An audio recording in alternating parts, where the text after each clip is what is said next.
come there's such crazy violence in the ummah? It doesn't just come out of nowhere. First it's the heart that becomes hard. Then it's the close relationships that become stiff. Then the tongue becomes harsh. And all of that evolves eventually into bloodshed. So when we don't soften, when our tongues don't soften, when our relationship with Allah and our close relationship doesn't fix, then we don't get to complain that there are some people killing each other. Because we're part of that cycle. They're just the most extreme end of it. But there's a lighter version that we're culprits of. That's the progression in these ayat. In the midst of those ayat, Allah said, أَفَتُؤْمِنُونَ بِبَعْضِ الْكِتَابِ وَتَكْفُرُونَ بِبَعْضِ. Do you believe in some parts of the book and deny other parts of the book? How does somebody do that? Nobody comes and says, by the way, I believe in this surah. Next surah, no, I'm a kafir of that surah. You decide what parts of the religion are suited for you. And what parts of the religion I can just ignore. And so people do this in different ways. For some people, the outside of the religion, the length of the beard is really important, the head cover is really important. You have to wear a shalwar kameez or a thobe, and those are Islamic clothes. Or this guy doesn't even have a beard, la hawla wa la quwwata illa billah, his face is haram. Or that one doesn't wear hijab. You know, what kind of hijab is that? Look, there's a hair sticking out, inna lillahi wa inna ilayhi raji'un. When you go to somebody's house, where did you get the chicken? Did you get it from the Zabiha place? How Zabiha is the Zabiha place? Did you do an exhaustive background check of the butcher? Did you find out where he was born? And how many animals he's killed so far? And does he pronounce Bismillah Allahu Akbar properly or not? Because if not, I'm not eating here. I'll just have the salad and I'll go. This is their Islam, checking the ingredients on every ice cream packet to make sure you're not eating haram. But when it comes to giving meher to the wife, when it comes to giving the inheritance, the same long beard, same hijabs, super halalified everything else. When it comes to money, I don't know where that Islam went. It just disappeared all of a sudden. When it comes to speaking kindly to people, when it comes to not backbiting against others, when it comes to not putting someone down, when it comes to not slandering somebody, it just disappeared. So in some things, extremely Islamic looking. And other things, that's worse than any kafir would ever do. By the way, justice, kindness, mercy, forgiveness, softness in speech, they only come when a heart is soft. But the outside appearance and impressing somebody with your religious, you can quote stuff. You even know Arabic. Abu Jahl spoke really good Arabic. The leader of the Munafiqun, Abdullah ibn Ubay, he gave epic speeches, man. His Arabic was way better than mine. So if you want to just quote Arabic and you feel like you're more religious, that's not what makes somebody religious. Knowledge doesn't make you more religious. Appearance doesn't make you more religious. It doesn't make you a better person. But for some people, that's essentially Islam. Somebody doesn't look that way, then you judge them.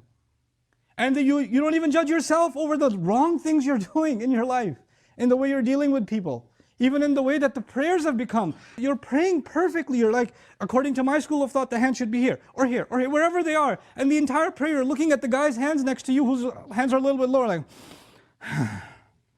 and as soon as salah is done, bro, your ruku was just not 90 degrees. It was more like, you need to fix your ruku. Why are you checking somebody else's prayer? What's wrong with you? This is a heart that is not overwhelmed by the remembrance of Allah. On the other side is the other extreme. People that say, no, I'm not that religious. I don't want to be like these people. They all look religious, but really they're just scum and they're cheaters and liars. I don't want to deal with them.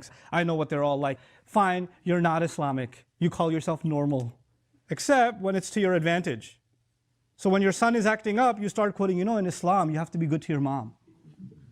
Mom just got religious? No, mom didn't get religious. Just religion served her purpose right now.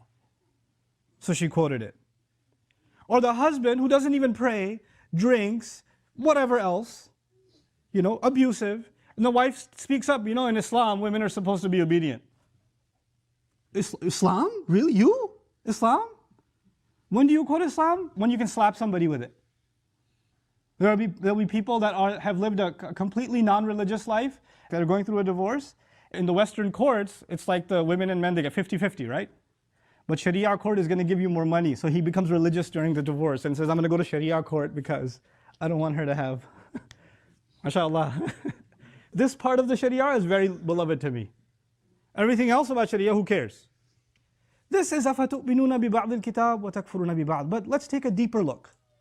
you and I have certain sins, we're doing some things wrong, and we don't want to let go of that wrong. We're afraid of letting it go. It's too dear to us, it's too sweet to us, it's too compelling to us. And when we're standing in front of Allah, we're telling Allah, Ya Allah, I'm willing to pray for you, I'm willing to recite Quran, I'm willing to do all this other good, but let me just hold on to this sin.